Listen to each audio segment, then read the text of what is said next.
Matthew Hamilton. This is speech 1, and this is my audience.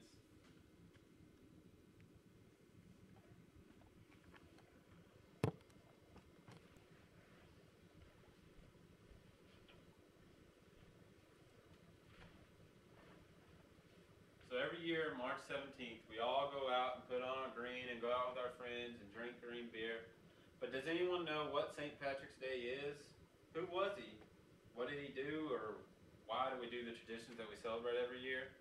Well, I'm going to tell you today a few things that may help you to better understand this holiday and why we can have a good time and celebrate it.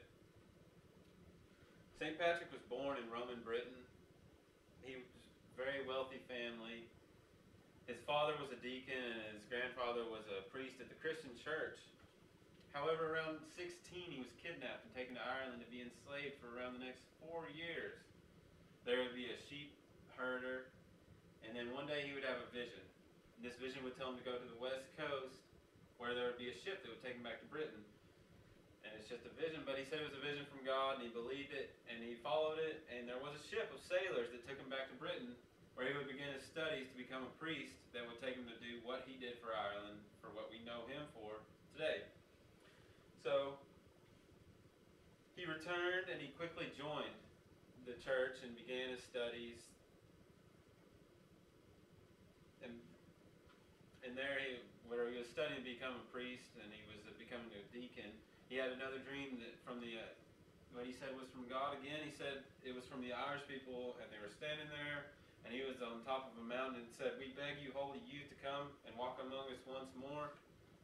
And he felt so strongly that he had to go back, so he got his disciples, and he went back to Ireland,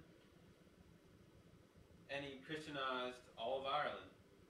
For 40 years, him and disciples turned kingdoms at a time with his speeches, just listening to his word, to Christians, and ran the pagans out altogether.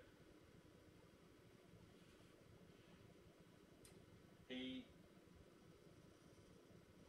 built churches all over Ireland, and on March 17th, 461 AD, he died. And he died in the town of Saul, where he built the first church that he ever built in Ireland. And he left this world with traditions and his name that will be known forever among people of the world, not just Ireland. And from that, we have all these traditions of him that we may not know, but one of those traditions might be the shamrock. On this shirt, which is an Irish St. Patrick's Day shirt that we all celebrate, is a shamrock, and he would use a shamrock to show his Trinity, the Father, the Son, and the Holy Ghost.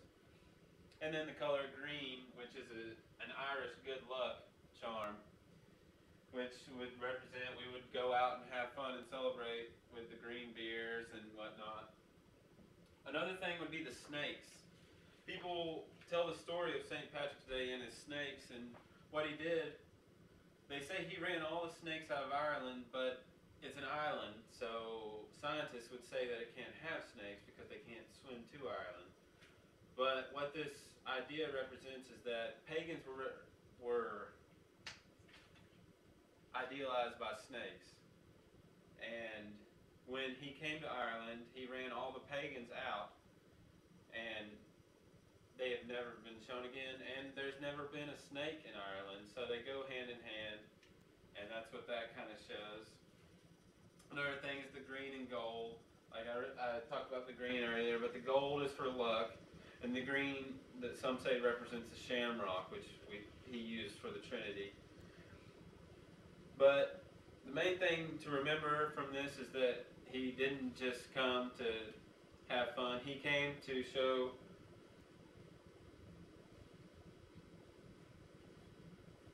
that he brought Christianity to all of Ireland, and that is why we celebrate and we remember him for what he did and who he was and his traditions that he, I'm sure, is honored by so much today. Thank you. Any questions?